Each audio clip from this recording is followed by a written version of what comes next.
welcome to Jigsaw Shed.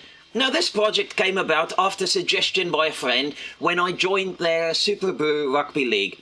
Now this little league is made up of rugby fans who are friends and family, and we just have banter as we make our predictions on their Six Nations Rugby series.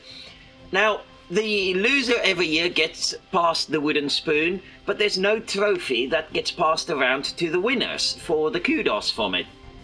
So the suggestion was to make a trophy for the winner that we can pass around every year. So clearly I set to work and made this a reality. So as this award is for rugby fans, I clearly had to start with a rugby ball first. Now for this I used a piece of spalted beech that I've had lying around for ages. It was very dry and dusty, but perfect for this as it had a lot of character, and it will also allow me to use a laser engraver in a bit, as you will see. However, as I've been away from the lathe for a little while, this little piece gave me a good bit of skew practice as well. So once I had this shape and size that I wanted, I could sand it down quickly, and this did sand really quick and gave a really nice finish so that I could laser engrave onto the ball. Then just taking it further down closer to the parting process, another quick little sand, and then as I did the final parting, it just chipped off the lathe and came flying off. I didn't manage to catch it, so it was a knock-on, but quickly sorted the ends there, and then onto the laser and the rotary chuck to engrave. So I put the old Six Nations logo on, and then as one of the sponsors is Guinness, their logo went on there as well. Just a bit of character, a bit of fun for this. Now I should have put a hole straight through the middle before I put the piece on the lathe and started turning. It would have saved a lot of headaches here, but it took a bit of time just getting the alignments right, and perfect opportunity to use the Dremel workstation as well. And then I could apply cellular sanding sealer before actually applying lacquer coating. Now I didn't film the lacquer coating as I was sort of hanging outside the workshop door holding it on a piece of wire, but I did about 6 or 7 coats of lacquer onto the ball. So then it was onto laser cutting, the next stage of the award, and I did this design in Affinity Designer sort of over a number of nights, working away to get the design right until I was happy with it, and then I could export it to Lightburn and pop it onto the laser. So I was really pleased with the outcome of this, and it was a similar way that I did the Karate Award last year, but yeah, a lot of fun, and took quite a bit of time just making sure all the little tiny bits are cut out, and then this is now the reverse of the award as well. And then once that was done, I could put taping over the back, because I had to add the little bits that were cut out into it so that I could color them at the same time, so that the coloring was uniform. Now this was a bit of a pain getting all the little tiny bits into it, but not as much of a pain as the glue up was. So once the tape is at the back, I could start with spirit stains and add color to the pieces with an airbrush. Now there was no real specific plan to the colors. I just started working at it and then started building as I went along.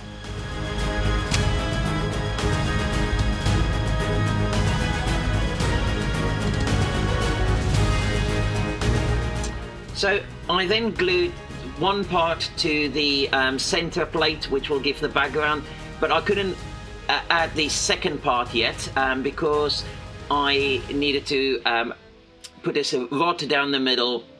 But firstly I wanted to get some lacquer coating onto this as well, but for this I was using O3 adhesives, and as I said, the tiny little bits became quite a bit of a pain. They kept trying to stick to the tweezers, but eventually I got there, got them in place, and once the glue was cured I could do the lacquer process. And then once all the lacquer was done, everything was polished up with Yorkshire Grit microfine before applying a wax finish to the ball. I didn't apply a wax finish to the outside part of the award with the lettering, as that would have just been a bit awkward trying to get that right. But the Dremel worked really well for polishing up the ball as well. So the little notches in the center plate was for the wire to go on. It's a stainless steel rod that I had about 2 mil thick, and that will house the rugby ball. But I did have to make those little notches a bit wider as they were so tight from the laser engraver. But just used a scalpel for that.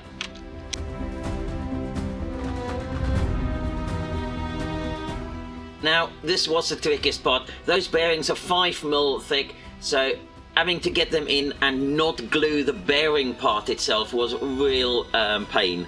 But I got there eventually, and then the ball sat in the middle.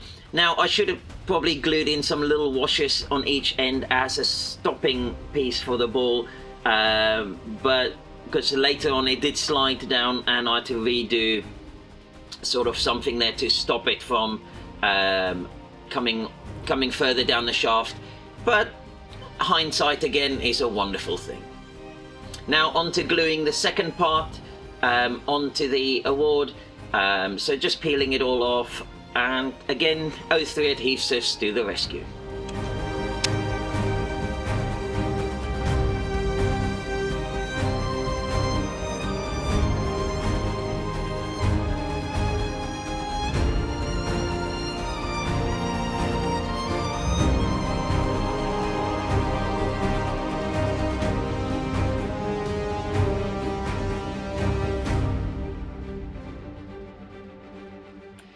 So the last part was a base for this piece. Now, I had this piece of oak under the workbench, and there's this lovely crack in there that I thought would make a nice feature, but firstly I had to seal it. So using the thin 03 adhesives before filling it with the black thick to just give that extra character to the piece. And then back onto the lathe to shape this.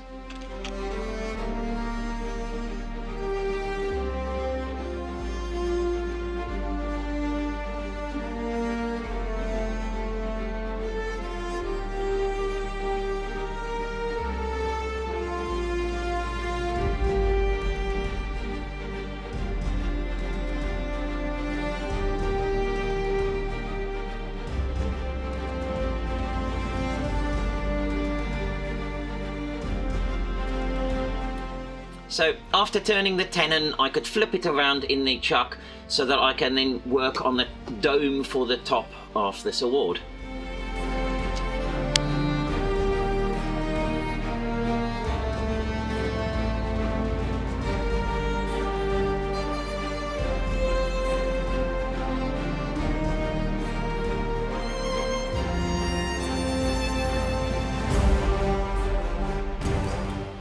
So after sanding it, it was a simple finish process of cellulose sanding sealer, polishing it up with Yorkshire Grit, and then Chestnut Products microcrystalline wax. And that just gave a really nice shine to the piece.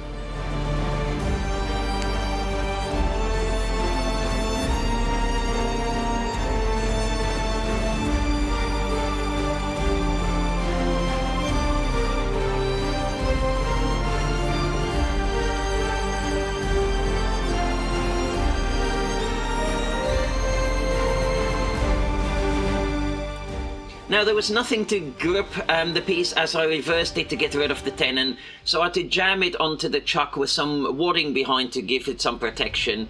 It took a bit of time getting the alignment right, but when I was happy I could turn away the tenon, sand down most of that, and then the nib was just removed using my Dremel A260 before giving the same finish as the top part of the base.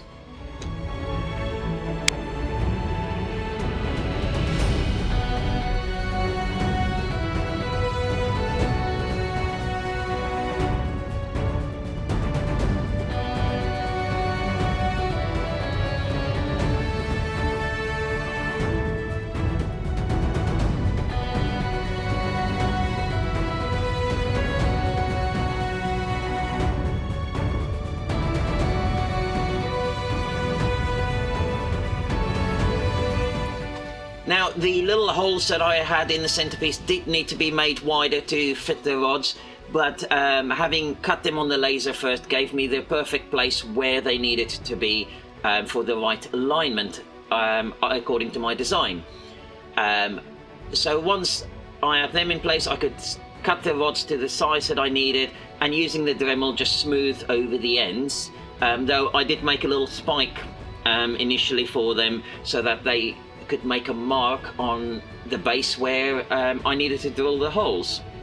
And for this I could use the Dremel workstation to get a nice straight down hole. And then back to O3 adhesives to glue in the piece and finish it off. Now there will be a few still images up, so do stay tuned for that.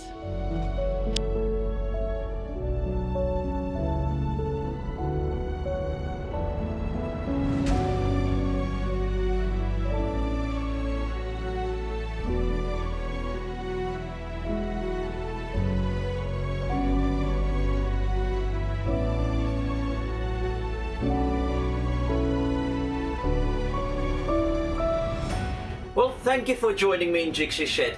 This was a really fun project to do, and thank you, Simon, for the suggestion. I really enjoyed the whole designing process and then seeing it all come together. And yeah, I think the little bearings was quite a nice little touch for this as well. But yeah, I hope you enjoyed the project as much as I did. If you did, please give the video a thumbs up, leave me a comment down below, and remember to subscribe to my channel if you've not done so yet. And I hope to see you next time. Take care.